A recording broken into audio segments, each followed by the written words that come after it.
네,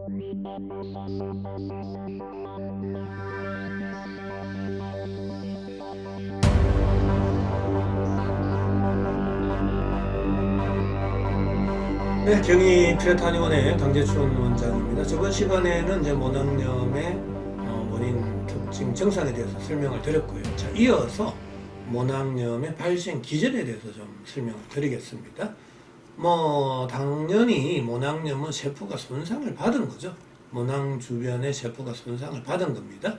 자, 이 세포가 손상을 받는 요인들은 너무나 많은 겁니다. 심부 온도가 내려갈 수 있는 병인들은 너무나 많다라는 거예요. 그래서 심부 온도를 이해하려면 단면적으로 생각하시면 절대로 안 되고 입체적으로 생각을 하셔야 어느 정도 이해가 될 수 있다라는 이야기입니다. 자, 어쨌거나 이 심부 온도가 내려갔다, 세포가 손상을 받으면 세포 내 미토콘드리아에서의 기능이 떨어집니다. 그때 ATP 합성에 장애가 생긴다 그랬죠? 자, ATP는 당연히 이때 열 에너지가 이렇게 발생을 하는데 열 발생량이 줄어드는 거죠. 열 발생량이 줄어들면은 심부 온도가 내려가잖아요. 심부 온도. 뇌를 포함한 오장육부의 온도죠. 심부 온도가 내려가면 이제 체온조절 중추 시상하부에서 명령을 내리게 되는데 바로 그때 체열의 방출을 줄여라라는 명령이죠. 그래서 그때 손발끝에서 모공을 닫아버린다라는 이야기입니다. 그럼 열이 내 몸 속에서 딱 갇혀져 있고 열이 내 몸 바깥으로 나갈 수가 없는 거잖아요. 그럼 열 에너지는 항시 전도, 대류, 복사, 정발 4가지 타입으로 높은 에너지 준위에서 낮은 에너지 준위로 이동을 하는데 그 이동 루트는 구멍, 관절, 마찰이 많은 곳입니다. 그래서 대체적으로는 이렇게 눈, 코, 귀, 입이 있는 상체로 열이 쏠리게 되는 겁니다. 상체로 열이 쏠릴 때 홍조나 상열감이 생길 수도 있다라는 거고요. 자, 열이 쏠린 부위에 피부 온도는 많이 올라가겠죠?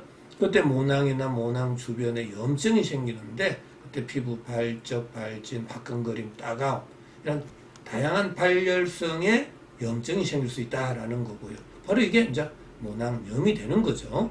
그리고 아울러서 이 염증 부위에 피부 온도가 올라갔기 때문에 표면 장력은 약해지고 응력이 강해진다 이겁니다. 끌어당기는 힘은 약해지고 밀어내는 힘이 세진단 말이죠. 그때 구진, 농포, 결절, 절종, 옹종, 모창 이러한 윤기성의 증상들이 생기는데 이러한 다양한 염증성의 증상이 모낭 주변에 생길 때 바로 모낭염이다 이렇게 진단을 내릴 수 있는 겁니다. 이해가 너무 쉽잖아요. 그래서 모낭염을 치료함에 있어서 서양의학에 있어서는 대부분이 피부 온도를 낮추는 약을 쓰게 됩니다. 대표적으로 이제 스테로이드 제제인데 스테로이드 제제는 세포의 열 에너지 대사를 억제하는 약이란 말이죠. 그럼 심부 온도, 피부 온도 둘 다 내려갑니다. 피부 온도는 눈에 보이는 온도예요. 그래서 피부 온도가 내려가면 염증의 증상들이 싹 진정이 됩니다. 눈에 보이죠. 환자분들도 확신이 가고 믿음이 가는 거죠. 하지만 문제는 눈에 보이지 않는 심부 온도가 내려간다는 거예요. 그럼 심부 온도가 내려가면 모공은 더 다치고 또 밥을 먹고 활동을 하면 열은 발생하고 그 열 에너지는 또 구멍이 많은 모낭이나 모낭 주변으로 열이 또 쏠리게 되죠. 그러면 또 피부 온도 올라가고 또 피부 온도 올라가면 스테로이드 쓰고 그럼 피부 온도 내려가니까 진정은 되고 다시 심부 온도가 내려가니까 모공은 또 다치고 자 치료는 되지 않고 뱅글뱅글 돌기만 도는 거죠. 오히려 약물에 의해서 이제는 심부 온도가 내려가는 더더욱 악순환이 될 수 있다는 점 반드시 이해를 해 주셔야 됩니다. 그래서 저 같은 경우는 이 모낭염을 치료함에 있어서 당연히 피부 온도를 낮춰야 되는 것은 맞죠. 하지만 모공은 열어줘야 되고요.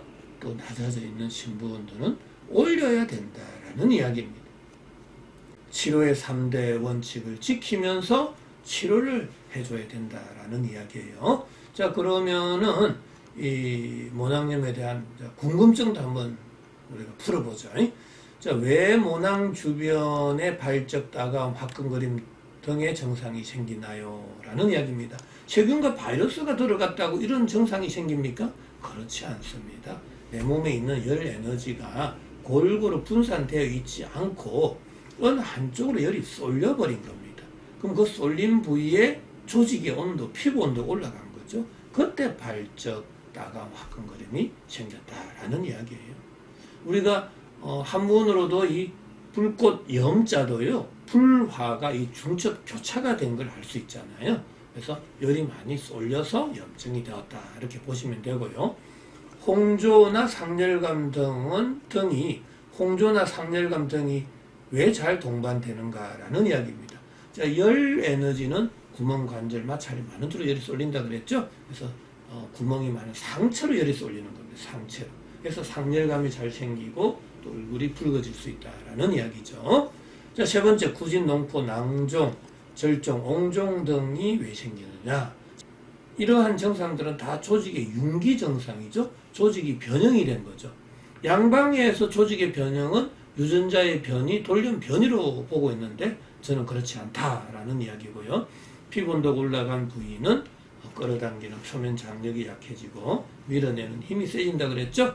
응력이 세져서 조직이 돌출, 비대, 팽창되었다라는 이야기입니다. 이 각각의 증상의 차이는 바로 응력의 차이다.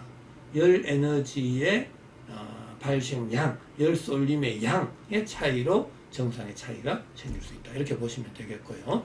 자, 그리고 또 소양증이 생길 수 있다. 불쾌감, 발열, 두통, 오심, 중이염, 인후통, 안통 등이 생긴다라는 이야기. 바로 열이 쏠리는 부위 쪽으로 우리가 응력이 세진다 그랬죠. 그때 통증이 생긴다 그랬잖아요. 그래서 인후통, 안통. 왜? 상체죠? 구멍이 많은 데로 열이 쏠린 결과죠. 그리고 두통, 오심도 상체적으로 열이 쏠리다 보니까 머리 쪽으로 열이 많이 쏠리면 두통, 내 속에서 이 식도, 이렇게 구강으로 이렇게 열이 쏠릴 수 있잖아요. 그래서 오심, 구토가 생길 수도 있다라는 이야기입니다. 소양증은 왜 생긴다 그랬죠? 모공이 다친 결과입니다. 그래서 제가 이 신부온도가 내려가면은 4가지 생존의 법칙이 생긴다 그랬죠? 이거 꼭 기억해 주셔야 됩니다. 모공 다친다, 땀 분비 줄어든다, 피부 온도 올라간다, 표면 장력이 약해지고 응력이 강해진다라는 거. 이 4가지 생존의 법칙은 반드시 기억해 주셔야 이 모낭염 또한 그러한 법칙에서 벗어날 수가 없다라는 이야기예요. 그래서 설명을 해보니까 너무나 잘 들어맞잖아요. 그렇다면은 저의 피레토 이론이 굉장히 과학적이고 합리적이다라는 걸 우리가 이해할 수 있는 거죠. 세균과 바이러스가 어떻게 구진, 농포, 이 조직의 변형을 유발합니까? 그러한 조직의 변형을 유발하는 논문이 있습니까? 절대로 없습니다. 그리고 소양증 자체도 왜 소양증이 발생하는지에 대해서 구체적으로 설명을 못해요.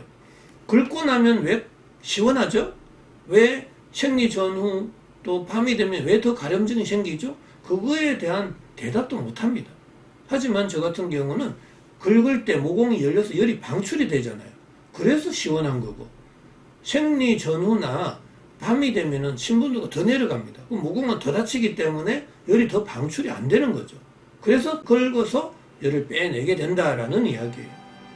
너무나 쉽지 않습니까? 그래서 저는 가려움증을 열 에너지를 방출하기 위한 본능적 행위다, 이렇게 정의를 내릴 수 있는 거죠. 오늘은 이 모낭염의 발생 기전과 궁금증에 대해서 설명을 드렸습니다. 다음 시간에는 이 모낭염의 치료 원칙, 또 치료 방법, 주의사항들에 대해서 설명을 드리겠습니다. 자, 오늘도 건강한 하루 되시기 바랍니다.